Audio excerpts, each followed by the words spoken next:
Faith and Family Fellowship Podcast is a Christ-centered podcast established in 2019 and hosted weekly by Pastor Chris Busher, addressing a host of topics such as the Great Commission, Christian discipleship, and often featuring interviews with special guests who are experts in their field. The views and events expressed on this podcast and all related materials belong solely to their author and not necessarily to the author's employer, organization, committee, or other group or individual. While all attempts are made to present accurate information, some information may become outdated over time. Faith and Family Fellowship Podcast makes every attempt to timely update any and all such information. Without further delay, here's another powerful episode of Faith and Family Fellowship Podcast.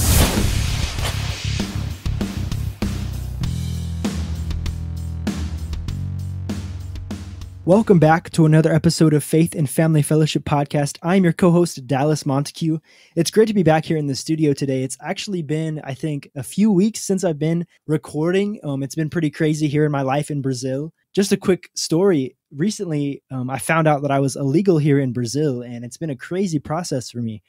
They changed the law in Brazil, and so I didn't have to have a visa. And recently, I went to the federal police station to try to see what I needed to do with my situation, and they gave me a fine and said I had 30 days to become legal. And it's been literally the most crazy thing I've ever done in my entire life. I've had to go to different places in the city. I've had to take the train 2 hours one direction, get in a train and take it 2 hours the other direction, go to this federal building, go to that federal building, trying to solve this problem. And so I apologize for you guys for not putting out other podcasts. It's been pretty sad. I just got some new equipment too. And so this is my first podcast with my new equipment. So I'm really excited about this podcast today and moving forward. So thank you guys so much for your faithfulness. Thank you so much for being a part of the podcast. And I really look forward to our podcast today with George Sisneros. Before we get started, I just want to share a quick testimony. This past Sunday, I preached a message at a church about knowing God. And my whole life, I believed that I knew God. And I grew up from a pretty young age knowing God, going to church, raising my hands up in worship, praying to God, those things. And I knew who God was. And then later in my life, a part of my testimony is some of you may know, I turned to drugs, and that kind of directed my life for a few years. And it really changed everything.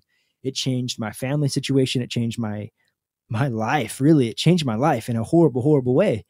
And eventually I turned back to God, and he changed my life again. And now I'm serving God as a missionary. But about that story is I thought that I knew God. And I think it's a lie that we believe in the church, that it's just good enough to go to church. It's good enough to just go to church and to be a Christian. But I really believe that there's more than that. I really believe that there's another level on top of just going to church. We're not called to look like a church. We're not called to just go to church. We're called to look like Jesus. And so this past Sunday, I preached a message at a church called There's Levels to This. And I was talking about Matthew chapter 13, when Jesus says that he had little honor in his hometown because of their lack of faith, because they knew Jesus. And I think so many times we're so used to that. Like, we grew up in the church.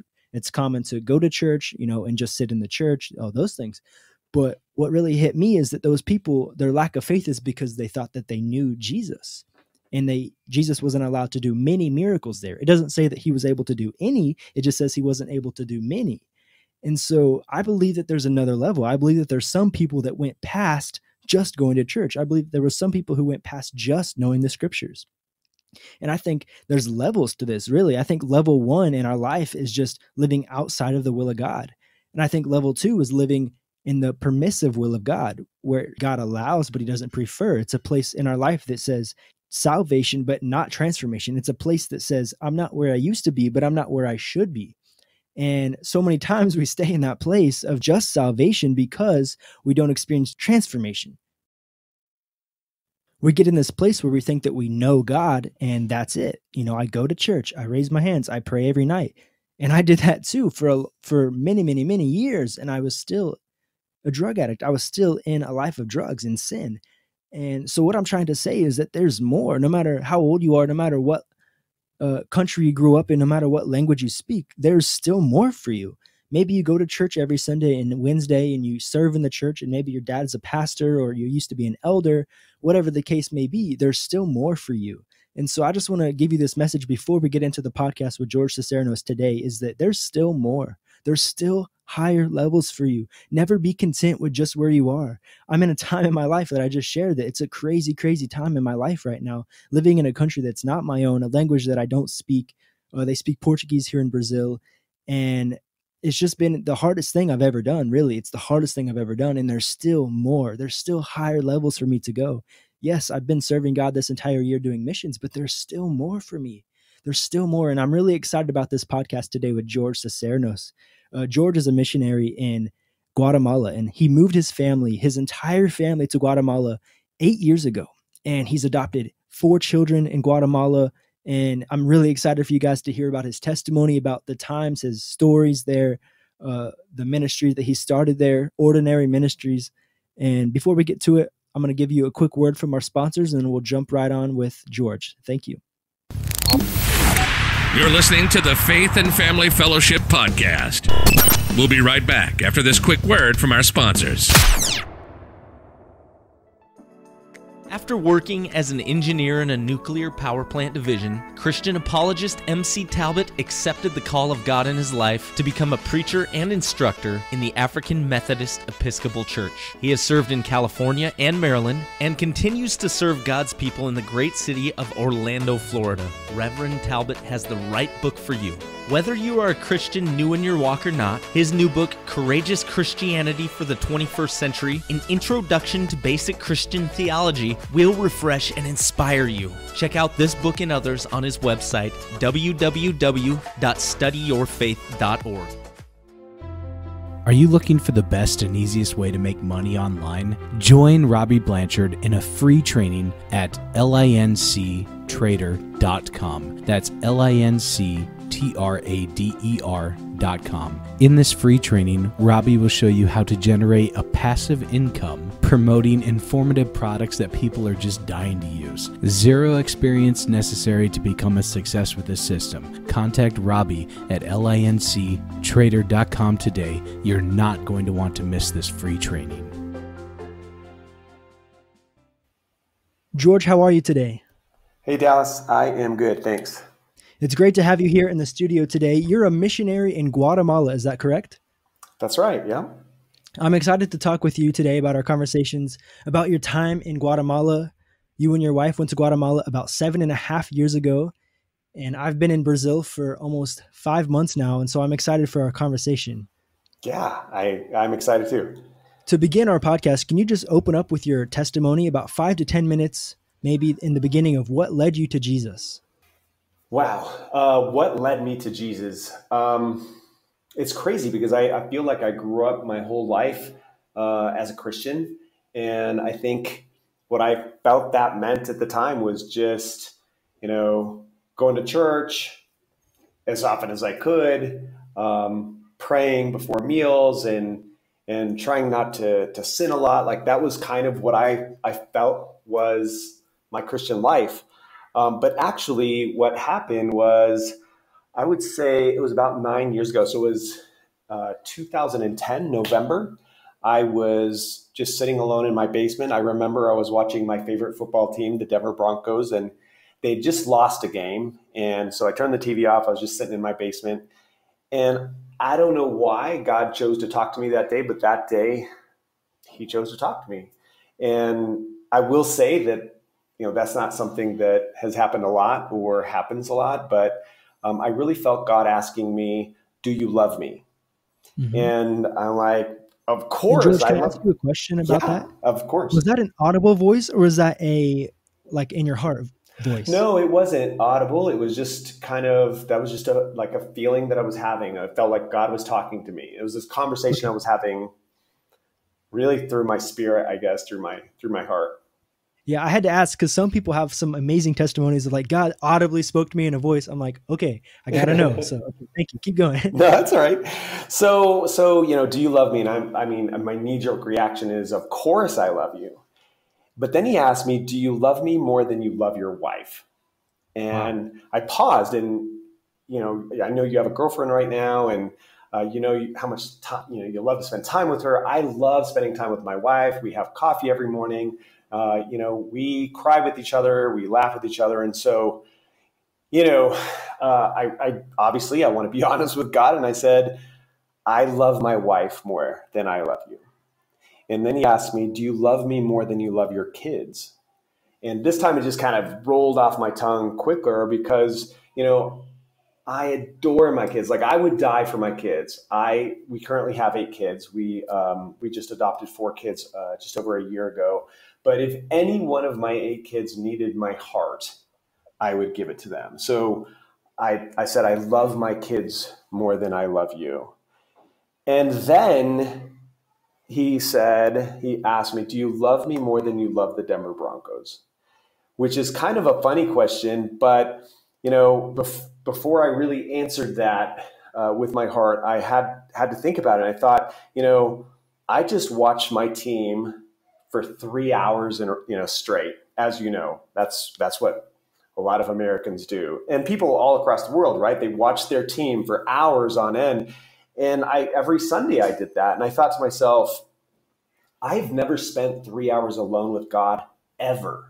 Like I'd never prayed for 3 straight hours. I had never read my Bible for 3 straight hours. And I do this thing every single Sunday. Sometimes, as you know, we watch 2 games and we'll spend 6 or 7 hours and it's crazy. And so, I wondered to myself, do I really love God? So that night I remember, going to bed and laying in bed with my wife. We have this thing where we just kind of hold hands and we're staring up at the ceiling in the dark and we're talking, and I'm telling her about this conversation I had. And I made a commitment that night to stop praying. And I stopped praying for my business. We owned a couple of very successful small businesses. I stopped praying for my health. I stopped praying for my safety, like anything that was personal. I traded all my personal prayers for one 4-word prayer. And that 4-word prayer, for an entire year, I prayed, I love you, God. God, I love you. And that was it for an entire year. So, anytime that I felt like praying for myself, which, praying for health, wealth, and prosperity, I traded it out and I just said, God, I love you. And so I did that for a year. That was November of 2010. The following November in 2011, I found myself in Guatemala. It was my very first missions trip. And it was actually just myself. My wife stayed home at the time. We had 4 kids. And so she stayed home while I got to go to Guatemala City. There was no huge call from God to go to Guatemala City or anything like that. I just really felt like that's something I wanted to do at that point in my life. I remember. Did you go with a group? Or did you I did. Actually, we went with our church. I went with our church. And there was a group of probably, weirdly, so this is kind of side note, I think there were about 20 of us, maybe 18, something like that. Of the 18 people, myself and 2 other families, so my family and then the other 2 families, they moved to Guatemala to be missionaries almost exactly a year later. And we all, from that one trip, which is really super weird, it just doesn't happen. So anyway, I find myself on this missions trip, and I remember walking in the back door. We went to serve at this orphanage, but I remember walking in the back door of this feeding center. We spent one afternoon at a feeding center, and there were a sea of kids. There's like 200 kids. So in November, there's no school in November in Guatemala. And so there was just packed with kids. I remember walking in the back and just seeing them all kind of just shuffling around. And at some point, the praise and worship starts up, and they start playing their music and singing. And as soon as the praise and worship started up, every kid, they all stood up and they started clapping and singing along. And within a few minutes, half of the kids are putting their hands in the air and they are just praising God. It was unbelievable. These kids are poor. This is probably the only meal they're going to eat that day, poor. I remember standing in the back of the room and watching these kids, and I realized, wow, they love God. And you could not just see it, but you just feel it. You could feel the Holy Spirit just like pouring into that room. And it was on that day, watching those kids, that I realized I loved God too. I remember God telling me that day, I don't want you on Sundays. And I don't want you when you have time. I want all of you. Follow me. And 7 months later, my family and I sold our house. So we were living in our dream house in this little town, Windsor, Colorado. We had built the house. We owned two, like I said, successful small businesses. We had sold everything. 7 months later, we were moving to Guatemala. And here's the crazy thing. I remember, so two small kind of side notes to that story is, on the way to Guatemala, I remember checking in at the Denver International Airport at the front desk, and the lady, just kind of a funny story, the lady is like, "Oh, Mr. Sisneros, it looks like you have been upgraded to first class. And so I just want to make sure that you're okay with that." And I had no idea, because I generally don't travel. And so I'm like, well, sure. I was kind of freaked out because I didn't know if I had to pay more or whatever. And so I said, yeah, that sounds great. So I sat in first class from Denver to Dallas. And then in Dallas, we're waiting for our connecting flight. I go up to the front desk again, kind of like, thinking, wow, would that be cool? And so I get to the front desk, same thing. The attendant's like, "Mr. Cisneros, it looks like you've been bumped to first class. Would you like to fly first class today?" I'm like, yes. This time I was like, I mean, let me just tell you, if you ever have the chance to fly first class for free, especially, I would do it, because it was just cool. It was fun. And so anyway, we get to Guatemala. This crazy thing happens to me at this feeding center. My wife is not with me. And so we're coming back. I am not thinking about first class at all. It is the farthest thing from my mind. And I go to the front desk in Guatemala City. We're flying back to Dallas. And again, "Mr. Cisneros, you've been bumped up to first class." And so on the way back, it was weird because there were only two of us in first class. And everybody else, were basically back in the cattle car of regular seats. And I remember, because I was on one side and there was a lady on the other side, and I had my sunglasses on, and I sat near the window, and I just bawled to myself. I wasn't crying out loud, but I just had tears streaming down my face, realizing what was going on. Because I promise you that when I left to Guatemala, I had zero chance of becoming a missionary. Like, there is no way we would become missionaries, zero chance. And now here I am, 6 days later, going back to Colorado, sitting on this plane, just bawling my eyes out, and realizing that we're going to sell everything, and also realizing that I've got to talk to my wife about this. And I basically just made this deal. I'm like, "Listen, I'll go, but you got to talk to my wife." So you can imagine that, as a missionary, that those types of things, you just remember all the details, right? I remember getting home from that missions trip. I remember, we got in late. I think it was like 11 o'clock, and driving home in the snow. It had just snowed. Walking up to my front door, and I actually had the only tracks in the snow. Opened the front door. Of course, everybody's in bed. My wife came down and met me at the door. Walked upstairs and just gave all the kids, just kind of woke them up, and I said, "I'm home." Gave them the kiss on the cheek, and then went to bed with my wife. And we're laying there, and I'm telling her about this week, and then I'm telling her about this conversation. Gosh, it's just so emotional just thinking about it. But we're laying there, and we're holding hands, and we're staring into the ceiling. And I told her, what God was asking. And it was silent. And then she just said one word, and all she said was, "Okay." And that was it. Like, there was really no conversation. This is how crazy it was. is we got up the next day, talking to the kids, and I think there were like 9, 10, 11-ish in that age range. Maybe it was 9, 10, and 12. And we're talking to the kids, and that day, the next day, we told our kids what we were doing. The next day, we called a real estate agent, and this was now like December 2nd, I think.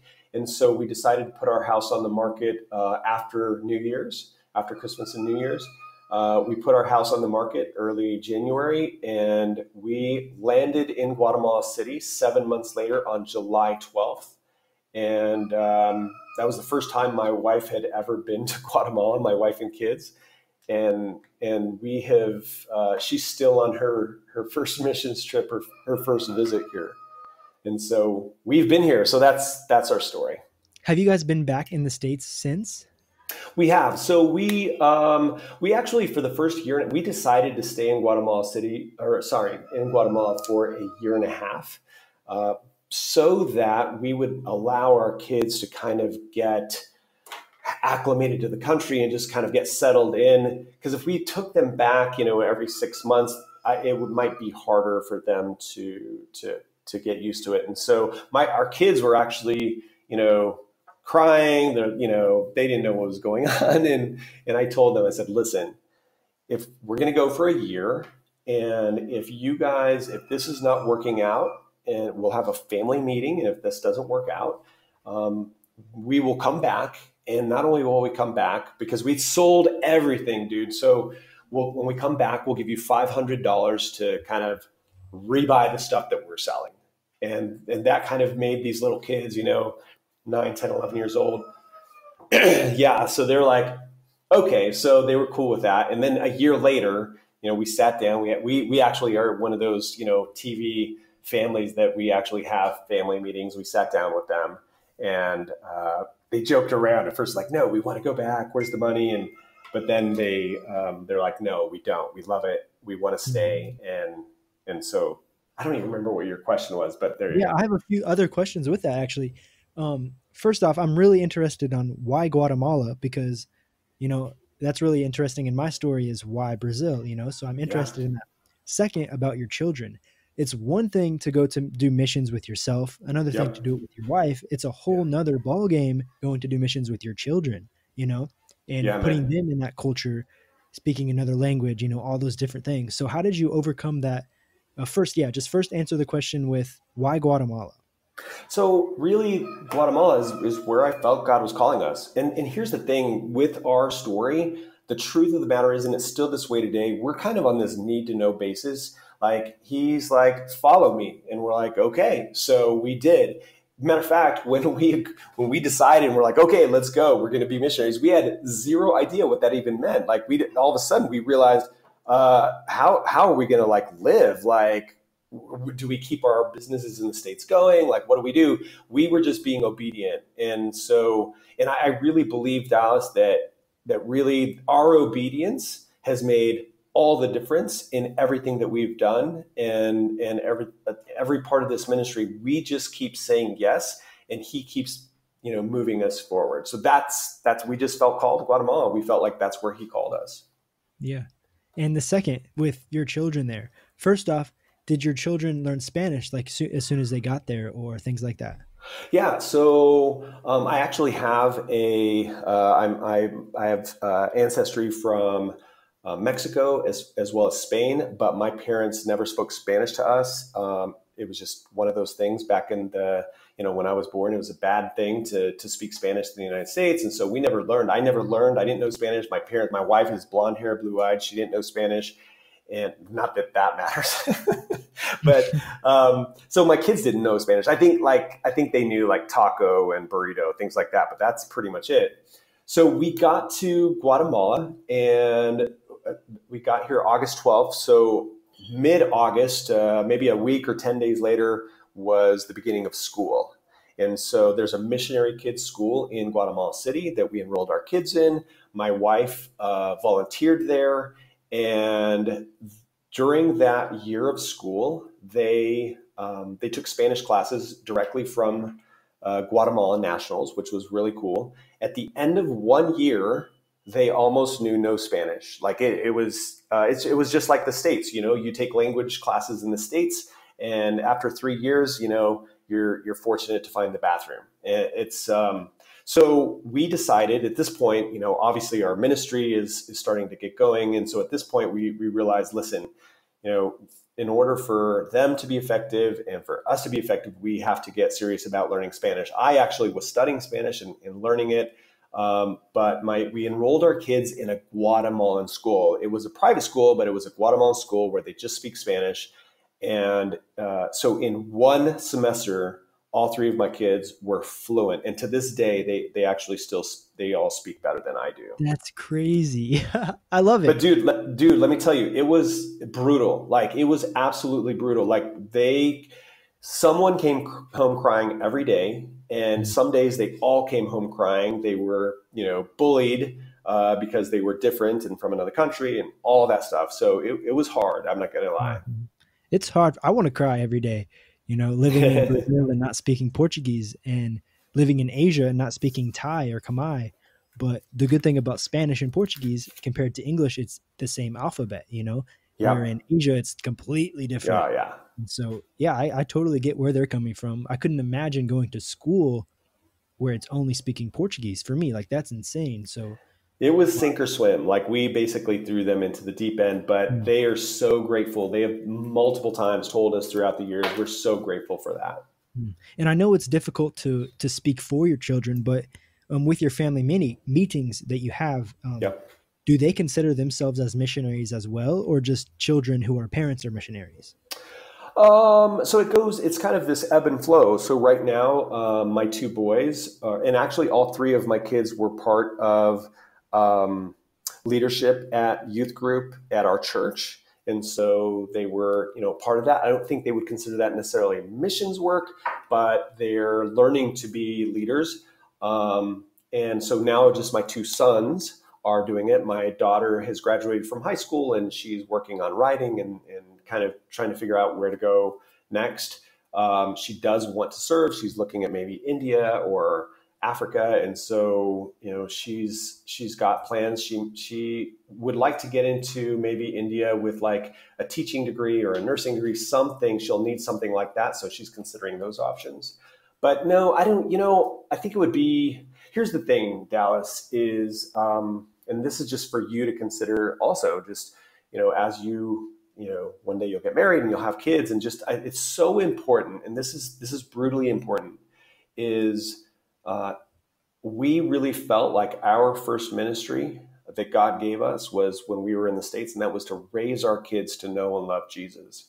And so for us to come here and change priorities didn't make sense. And so they have always been our priority in our first ministry. And so we are just raising them. And let me tell you, man, I don't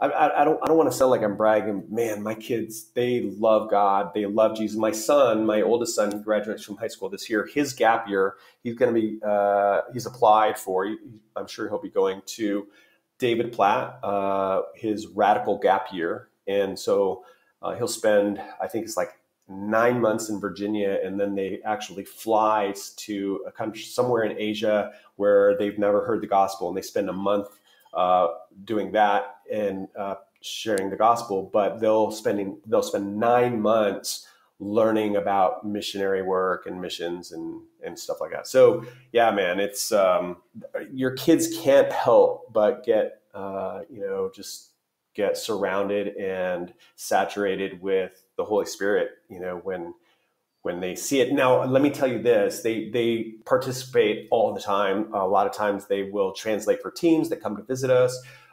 They multiple times have gone with me, and we're praying over someone who's sick, or delivering food to a family that, is kind of in a crisis situation. So they're big participants, but I don't know that they would consider themselves missionaries, but they are definitely like missionaries in training. That's really interesting. I like it. I think it's difficult to raise children that love Jesus these days. Like, yes, it's amazing. And I think you're right. That's our first calling, is we're supposed to raise our children to love Jesus. But so many times we have preachers' children and missionary children who definitely go the other way, you know? And so I think it's an amazing thing when those children love Jesus just like their parents. Absolutely. I think it's really important. And next question. So in Guatemala, you've been there for about 7 years. So once you got there and kind of got the children acclimated to the culture, started learning Spanish, what next? What happened next? Wow. So I think it took a little while to shake my Americanism off, my American Christianity off. And what I mean by I that, definitely understand what you're saying by that. yeah.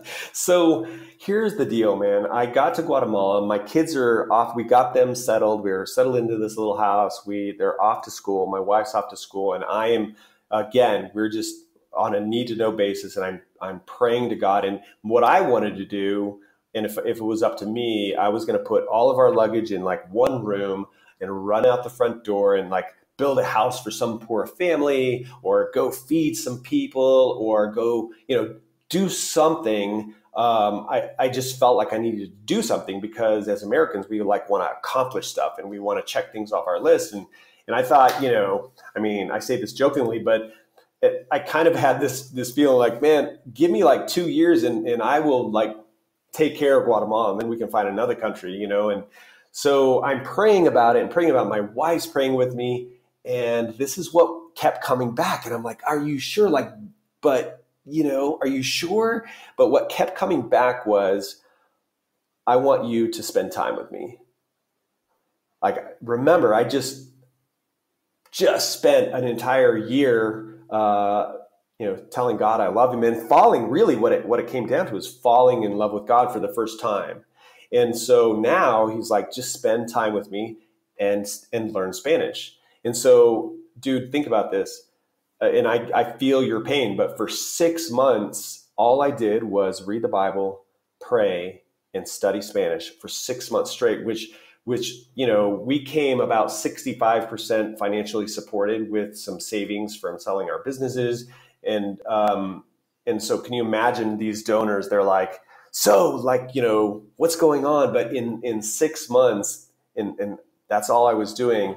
No one questioned it. Everyone trusted it. And I didn't know at the time, I didn't understand the value of that, but that was the whole deal. Like, that was everything. And so again, it just came down to just being obedient, because if it was up to me, I wouldn't have done it that way.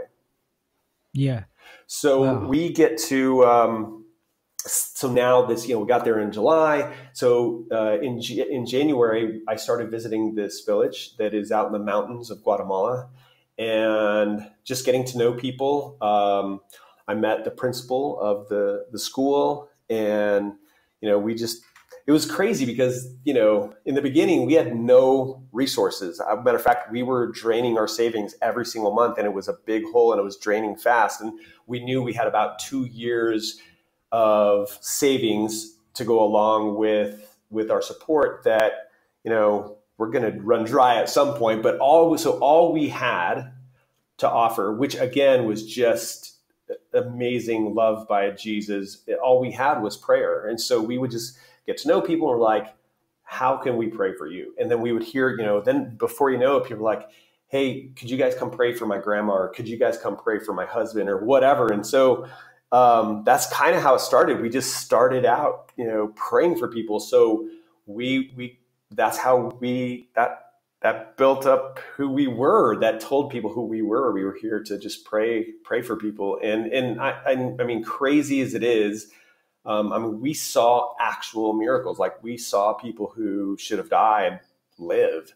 And it was a really cool time of ministry. It was really just everything that you would hope it would be. It was just beautiful. And so we at some point, I want to say it was like that July, we started. It was the middle of the school year, and we now were pretty clear that God had called us to Guatemala to raise boys to be men of God, to make disciples.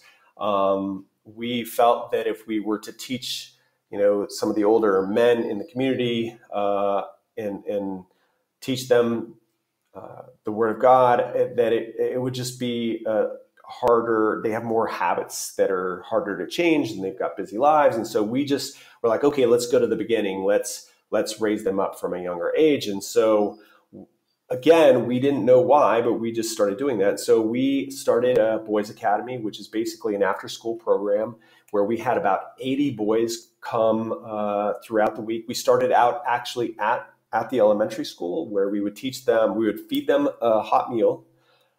We would teach them a short Bible lesson, kind of a kid Bible lesson.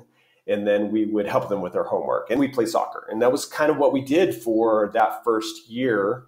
And just kind of going along, just teaching these Bible basics. And we eventually, after that first year, we moved into a little rented house, this tiny little brick home that was miserably hot and really loud when it rained. But that's what we had. And so we rented it. I think it was like $50 a month. And we just kept doing that. We did that for 4 years. So we're at the end of 4 years. We now had, so we were teaching 3rd through 6th graders. And so now our 3rd graders were graduating from the 6th grade. And I remember, Dallas, that I was on my way back. By the way, I've never gotten bumped to first class. I think God was like, yeah, man, it's going to be this way every time. It's never been that way. So we're on our way back to Colorado for some fundraising. And my wife and I are talking, and she's like, so listen, we've been doing this for 4 years. Like, are we raising boys to be men of God? Like, is this where we're supposed to be? And it was just so devastating because the answer was no. Like, these kids that were graduating from the 6th grade, really just like, they were kids, and they weren't men of God in any way, shape, or form. And it was just so frustrating. And so we were on our knees and we're looking for guidance. God, we know this is what you want us to do. You need to show us the way. So what we ended up doing is establishing and building a private Christian middle school. So middle school in Guatemala is 7th, 8th, and 9th grade. And the reason we did that was for one class. And so every morning at 8 a.m. till 9 a.m., we have Bible study. That's the first class of the day. It's the longest class of the day. All the classes are 45 minutes. Bible is an hour to an hour and 15 minutes every morning. And we teach the Bible. And then they have math and science, and we feed them lunch and snacks and all that stuff. And we have some amazing teachers. So at the end of the first year, so now every year in October, we go back to Colorado to do some fundraising for projects that we're doing, and like building a middle school and a clinic and other things. So we're on the plane, and again, my wife's like, so do you think now at the end of 3 years that these boys will be ready to go out and truly seek after God? And I said, babe, I think that there are some right now in 1 year that are ready to go out and that are actually seeking after God. Like, it was crazy. So you have to understand, in the beginning, they're getting maybe 15 minutes or half an hour a week of like this kid Bible study.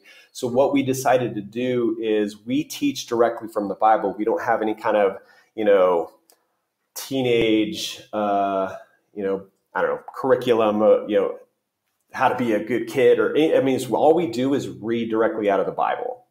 And as a matter of fact, these last 2 years, we read through the book of Luke. It took us 2 years studying Luke every single morning. It took us 2 years to get through the book of Luke.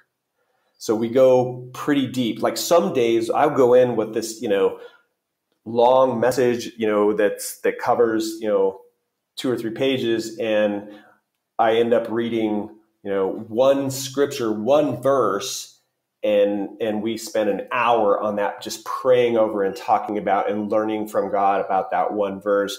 And dude, I wish I could bottle this and share with people, like, when God shows up, when the Holy Spirit shows up and does the teaching, and I feel like I'm just there listening. I've prepared this whole lesson, and God just comes in and it's like, yeah, but this is what we're going to learn today. It's just, it's just amazing. It's something that I'm super humbled to be a part of. It's a good plumb line, really. I mean, why mess around with other curriculum criteria when you could just teach out of the Bible, and you're raising disciples? The thing is, I think Americans, I think American churches, I think Americans in general don't give kids enough credit. Like these middle school kids are like soaking in it. Like, dude, the things that they have learned. So at the end of this 3 years, we had our first graduating class. That was 3 years ago. So we just had our first graduating class. At the end of that, I'm like, okay, what have you learned in 3 years? I wanted to make a list of things they had learned. It was mind blowing. Like I left that day and it ended up being 3 days. I thought, okay, let's talk about what have you learned without opening your Bible, just what have you learned in 3 years? And we did that for 3 days in a row. And because they just kept, telling me all these different things that the first day I left, I came home and, I don't know where my family was, but it was just me. And I just sat in our living room and I was just wanted to cry. I was just unbelievably emotional. And so we don't give our kids, listen, these teen devotionals, we researched it. We didn't know. We originally were like, okay, and go to the internet sometime, look for like teen curriculum for, teaching the Bible or teen devotionals, go to Amazon. There's nothing out there. It's all crap. Really, at the end of the day, it's just really not very good stuff. And so we just trusted God with the Bible, of course, right? And we're like, there's some things like, the first year we actually learned about, men of the Bible, and we read a lot of, of the Old Testament, and we learned, Abraham and Isaac. And I mean, there's some stuff that goes on in the Old Testament with, daughters and dads and stuff that goes on. We just studied right through it. I literally am like a couple times, I'm like, man, do we do this? Do we talk about Sodom and Gomorrah? How do we do this? And then at the end of the day, it was perfect and they could handle it and God took care of it. And yeah. And you created these things called safe houses. No. So what the deal is, it's actually kind of an anomaly. It's not something that normally happens, but so we actually are partnered with another missionary couple. They're from Colorado. They came out and they lived with us for a year and a half. And at the end of that year and a half, they're like, yeah, you know what, we're going to start this nutrition program, things like that. So anyway, they actually have been working out of our clinic, which is below. We live above the clinic. They've been working out of that clinic for the last year and a half, 2 years. And one of the young moms who was in that program with her son. So her son was malnourished. He had scabies, and he was a health mess. And so they were working with the clinic. And one day, Carly called me up and she said, "Hey, could you come down? I have a question for you." So I went down, and she basically explained that this young girl who was in her program, that it wasn't her husband, but the baby's daddy, and they were living together. She said that her husband is threatening her, and he said that he's going to chop her up into pieces. So he was an alcoholic. He was going to chop her up into pieces and throw her into a well, and nobody would ever find her. So she came to us seeking help. And so we said, listen, you can't go home. We are going to find a safe place for you. So we made a bunch of calls, and by the end of the day, we had a place for her. And we told her, listen, there's this place in Guatemala City called The Refuge where there's some other missionaries that work there. You can go stay there. They'll help you through this. They have counseling, and they have, obviously daycare, and they have a room for you and your son and all this stuff.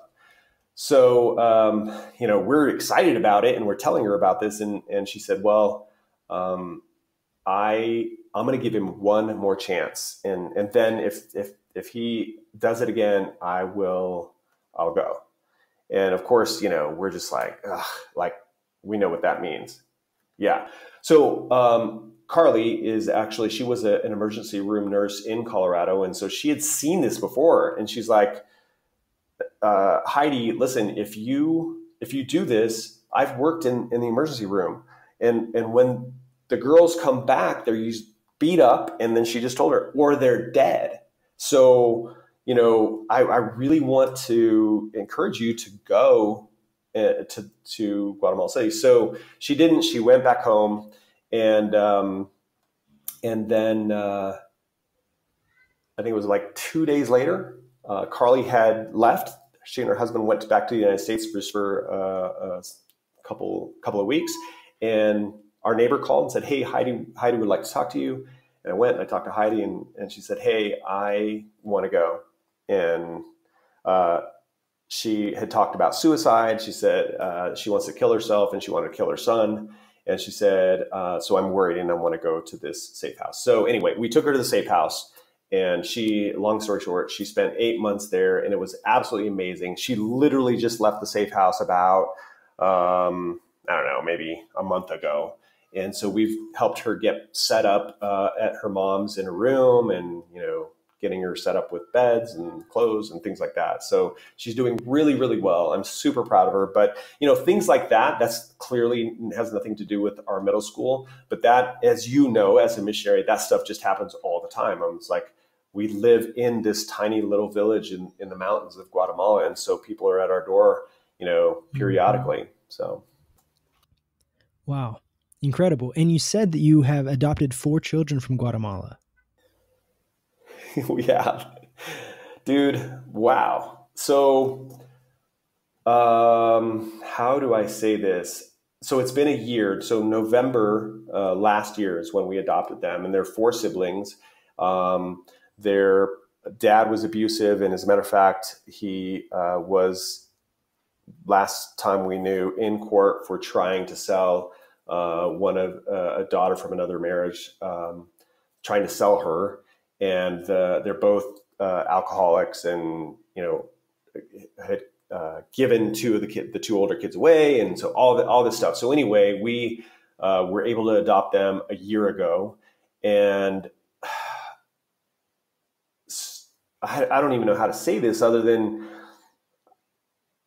in all the time we've been in Guatemala, and I can say in all of my life, I have never felt like the scripture, deny yourself, take up your cross daily, and follow me, like I do with these 4 kids. It is, you want it to be this like huge romantic thing. And let me spoil it for you. It is really awesome and romantic, and it's beautiful now. But the first 3 months, the first week, I remember waking up thinking, there's no way we're going to do this, because there was all kinds of emotional problems. And I can't even tell you, but we're like, I don't know how we're going to survive this. I'm not even kidding. I didn't know if we could survive this. And so a week goes by, 2 weeks, 3 weeks. And at the end of the first month, I'm thinking, there's no way we're going to survive this. Yet there we were surviving it. And then I think in about 3 months, it started to change a little bit. And there was just like this little bit of improvement, and a little bit more trust on their side, and a little bit more trust on our side. And we just kept loving them, because they were like these incredibly empty tanks. And we just kept pouring in. And as much as we would pour in, it would just drain back out. And, here we are a year later, and I can't even tell you the incredible joy and happiness that we all have. It's just, it's amazing. Listen, they're still kids, and, we now have, so I have an older daughter who's a nurse, and she lives in Colorado. She's 29 years old. But in this house, we have 7 kids. 3 of them are teenagers. So can you imagine, we're getting ready to like empty the clip, and we reload, and we've got 4 little ones, and we adopted them. They were 2, 4, 5, and 6, something like that. I can't remember exactly, but so they're little kids, they're little ones. And, but thank God, because listen, if we wouldn't have adopted them, I can 100% say that they would have lived a life in an institution, and they would have had incredible, well, our daughter was born deaf. So nobody even knew until she got to the orphanage, where we found her that she was deaf. And so she eventually got a cochlear implant that someone had raised the money for. And so she's in therapy every single day. We meet with a private therapist twice a week, and she's finally able to express herself, and the incredible joy that she has from that. And it is, I say this a lot. I'm like, man, that may be the reason God brought us to Guatemala, was for those 4 kids. But then I'll say, yeah, but maybe it was for Wilson, who had this heart problem that nobody noticed for, 5 years. and end up getting him a heart surgery, a desperate heart surgery, and his life ends up being saved. And we're like, maybe we came for Wilson, or maybe we came for Heidi, who may have, it's like, but that's the way it feels. It's like, it's been an amazing trip, man. It sounds incredible. It sounds like you've had a lot of journey in the last 8 years. And for your timeline, I know that God doesn't always reveal things to us, but just for you and your wife, and maybe for your family, how long do you feel that you'd like to be in the mission field in Guatemala? Well, so we're kind of on this need to know basis. We have to be here for at least a couple of years. Regarding the adoption, you have to stay in country for a while. So that's for sure. Mm-hmm. We don't have plans to leave, but I will say that since we've gotten here, our hope and our goal is to raise up local Guatemalans to be able to take over this ministry, and that we would be able to go and either do something like this or do whatever else God calls us to do. I can say this: we'll be missionaries forever. We won't ever go back and get jobs and live in the quote unquote world. So we'll always be missionaries. I don't know what that looks like or what that means, but we have right now, I think there's 10 people working in this ministry, 10 Guatemalans.